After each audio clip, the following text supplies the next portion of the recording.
Dubai, United Arab Emirates. January 19, 2010, 8:24 p.m. A man walks through the lobby of the Al-Bustan Rotana Hotel, unaware that he is being watched by 11 different people. Security cameras capture every movement. Two men in tennis outfits follow him into the elevator. A woman in the lobby speaks into her phone. In the parking garage, drivers sit in rental cars, engines idling. In 90 minutes, Mahmoud Al-Mabhouh will be dead in his locked hotel room. And in 2 weeks, Dubai police will release 600 hours of security footage showing the most documented assassination in history. Mahmoud Al-Mabhouh was not an ordinary Hamas commander. Born in Gaza in 1960, he had risen through the organization to become one of its most valuable logistical coordinators. His specialty was weapons smuggling. He orchestrated networks that moved Iranian missiles into Gaza through Sudan, Egypt, and the labyrinth of tunnels beneath Rafah. He didn't build bombs or fire rockets. He made sure Hamas fighters had missiles when they needed them, anti-tank rounds when Israeli armor advanced, and money when operations required funding. Israeli intelligence had tracked him for 2 decades. His file at Mossad headquarters was thick with surveillance photos, intercepted communications, and financial records tracing millions of dollars through his accounts. He had been on their target list since 1989 when he personally participated in the kidnapping and execution of 2 Israeli soldiers. For those crimes, for his role in arming Hamas, and for his position as a bridge between Tehran and Gaza, Mabhouh carried what Mossad called a red page, an open authorization for elimination that would remain active until successfully executed. The opportunity came in January 2010. Intelligence indicated Mabhouh would travel from Damascus to Dubai for meetings with Iranian contacts. He would be alone, without his usual bodyguards who couldn't get seats on his flight. That narrow window was the only opportunity Mossad would need. The first operatives arrived on January 18, the day before Mabhouh. At exactly 6:45 in the morning, airport cameras captured 2 men traveling under European passports. They moved through immigration without incident. By noon, 2 more had landed from Paris. They checked into separate hotels, established cover stories as tourists, and waited for instructions. By the time Mabhouh landed on January 19, 11 operatives were already positioned across Dubai. Dubai in 2010 was a city obsessed with security. Lieutenant General Dahi Kafan Tamim, chief of Dubai Police, had convinced the government to install one of the most extensive closed-circuit television networks in the world. Cameras covered streets, malls, hotels, and airports. Every major intersection, every lobby, every elevator was monitored. The system was designed to deter crime and catch criminals. What it would actually document was something far more sophisticated. The operatives knew about the cameras. They had studied Dubai's security infrastructure for months. Yet they proceeded anyway, not out of recklessness but calculation. The mission timeline was compressed. Mabhouh had traveled without bodyguards, a rare vulnerability. That narrow window was the only opportunity. Mossad's planners had decided that speed mattered more than invisibility. Mabhouh arrived at Dubai International Airport at 2:30 p.m. He collected his single carry-on bag and moved through customs with practiced ease. His passport listed him as a merchant. The immigration officer stamped it without questions. Outside,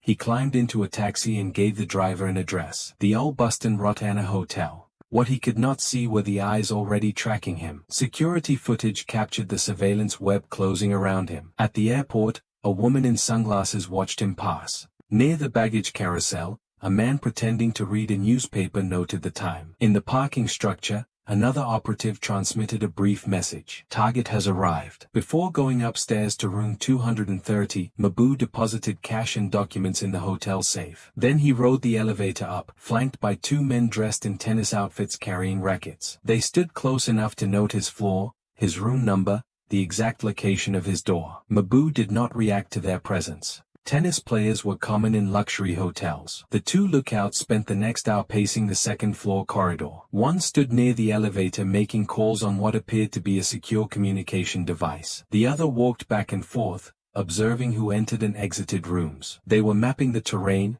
confirming guard schedules, identifying the room directly across from Mabhouh's. Room 237. At 3:47 p.m., a woman named Gail Folliard arrived at a different hotel several miles away. Investigators believe this was where the final briefing occurred. The assassination squad gathered, reviewed the plan one last time, synchronized watches, and confirmed contingencies. Peter Elvinger, the field commander, booked room 237 from a business lounge. He made 2 phone calls, one arranging the room, the other booking his own flight out of Dubai. Then he checked in formally, obtained the electronic key, handed it to another operative in the lobby, placed a suitcase beside him, and walked out. By 4:40 p.m., Elvinger was en route to the airport. He would board a 7:30 p.m. flight and be gone before the operation concluded. The team entered room 237 in stages. Kevin, Davron and Gail followed. Then 2 more operatives. The room now held the operational core. They waited for the precise moment to move.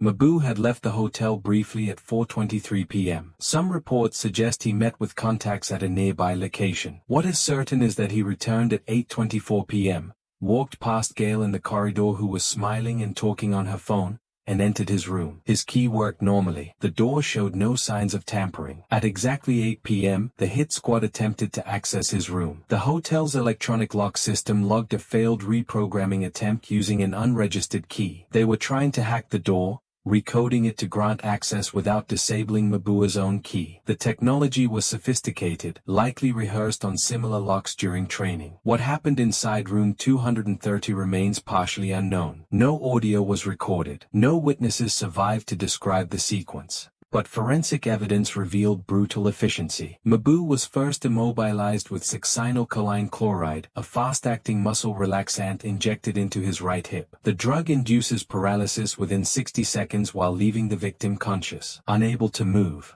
unable to scream. Fully aware of what is happening, higher doses shut down respiratory function, leading to death by asphyxiation. The team also used a stun gun. Burn marks were found on Mabhouh's chest, behind his ear, and on his inner thigh. The shocks were likely intended to simulate cardiac arrest, but the final method was suffocation. A pillow stained with his blood was discovered. He bled from the nose as he struggled. Broken bed slats beneath the mattress indicated violent resistance. The entire execution took 20 minutes. By 8:46 p.m., the first 2 members of the hit squad exited the hotel carrying a large duffel bag believed to contain the murder instruments. One left behind a latex glove. All 4 rode the elevator together but exited separately to avoid drawing attention. At 8:47 p.m., Gail walked out, still on her phone. Kevin followed at 8:51 p.m. Within 12 hours, they would be dispersed across Europe, Africa, and Asia, using forged passports and stolen identities.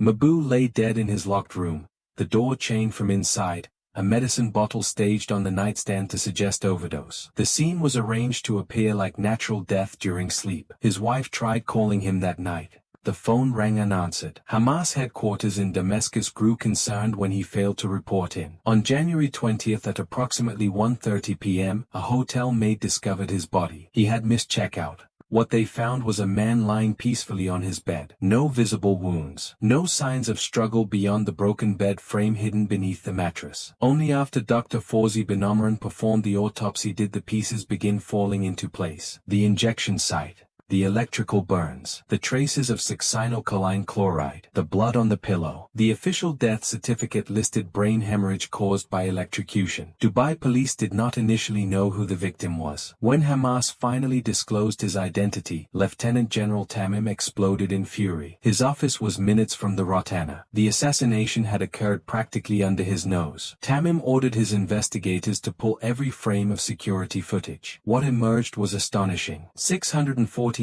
hours of video documenting 27 suspects moving through Dubai like ghosts. The footage showed operatives changing disguises in restrooms, making calls through encrypted phones, trailing Mabhouh through lobbies and corridors, coordinating movements with military precision. On February 15th, Dubai police held a press conference and released edited video seeking public assistance. The footage went viral. News agencies worldwide broadcast images of the tennis players, the woman in sunglasses, the men with baseball caps. The scandal centered on the passports. 11 suspects had used meticulously forged documents based on stolen identities from real citizens living in Israel. 6 British passports, 3 Irish, 1 French, 1 German. The passport holders were genuine people who had no knowledge their identities had been compromised. Ireland's Department of Foreign Affairs declared that the Irish passports had never been officially issued. The identification numbers were real, but the photos and signatures were fraudulent. The diplomatic fallout was immediate. Britain expelled a senior Israeli diplomat believed to be Mossad's local coordinator. Lieutenant General Tamim publicly declared that authorities were 99%, if not 100%, convinced that Mossad had conducted the operation. He demanded the arrest of Israeli Prime Minister Benjamin Netanyahu and Mossad Director May Dagan. Israel maintained its policy of neither confirming nor denying responsibility. The Dubai operation succeeded in its primary objective. Mabhouh was eliminated. Hamas lost a critical logistics coordinator. Weapons smuggling networks were disrupted. But the exposure of the operation's methods created unforeseen consequences. The use of forged European passports angered allies who had previously tolerated Israeli operations as long as they remained deniable. What makes this operation significant is not just the assassination itself, but the fact that it was captured on camera. For the first time, the world could see in forensic detail how a modern intelligence service conducts targeted elimination. The 648 hours of footage became a case study in operational tradecraft. The operatives who entered room 230 and ended Mabhouh's life disappeared into the same shadows from which they emerged, protected by the impenetrable wall of state secrecy. The cameras captured the method. They did not capture the faces behind the masks, the names behind the aliases, or the offices where such decisions are made with signatures instead of triggers. If you found this investigation as compelling as we did, hit that subscribe button and tap the notification bell. Drop a like if you appreciate the research that goes into these deep dives. And here's a question for the comments. Should intelligence agencies be able to conduct assassinations on foreign soil, or does that violate international law? Let's hear your take. See you in the next investigation.